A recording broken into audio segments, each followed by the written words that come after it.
We're here with Nicolas Charbonnier, helm on board Alinghi Red Bull Racing. So you brought out your AC40 today with the camera underneath your Delta foil. You went for a tow test and came back in, removed the camera with the help of a hammer. Did you get all the info you needed, or were you still having issues with the piece? No, I think the camera is to make sure that we understood perfectly how the foil is working in the water, and we came back on shore just to change it, but we didn't really have time to analyze the data. Next week we'll have more time to get into this data, and we'll know if we got everything we want or if we need to repeat it. Good. So you got the sails on deck and then went back out, and a lot of testing. Can you run us through what you were looking for?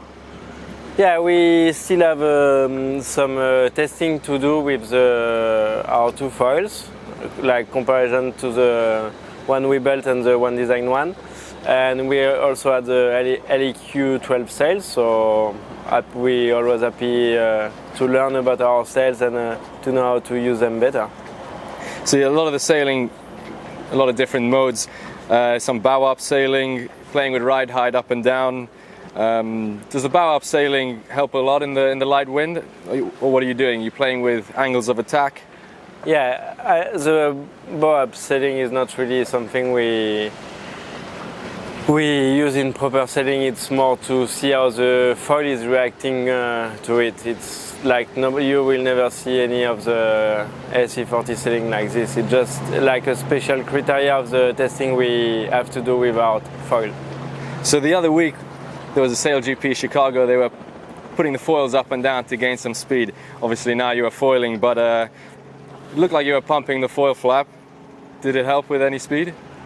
No, we were not pumping the foil flap. The system is on its own. Like we just setting targets and playing with height of the boat. But no, we couldn't pump the flap.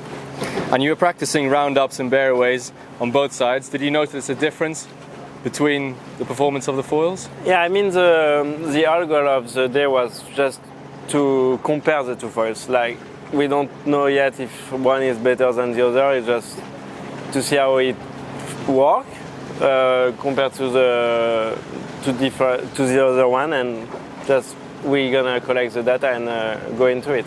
And just when you're at the helm, what data are you looking at through maneuvers? You're looking obviously VMG, but also you're looking at true wind angle, apparent wing angle, into and out of tack? Yes, basically for us, especially when we end up with the helm, there is a lot of focus on the speed and the true wind angle, just to make sure we exiting on the good angle and with a decent speed. And when we're not ending with the wheels, then we start playing with the height and the cant of the boat, just to make sure the other driver gets a smooth ride.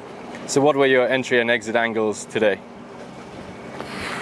It's changing. It's impossible to say, because through a couple of knots of breeze you can exit to 100 degrees, and if you have just a couple more you got to 140, for example, in the jibe. So it's really, every single one is different, and there is a massive change with just a couple of breeze difference. Nico, thank you so much. All right. Have a good weekend with your cat. Yeah.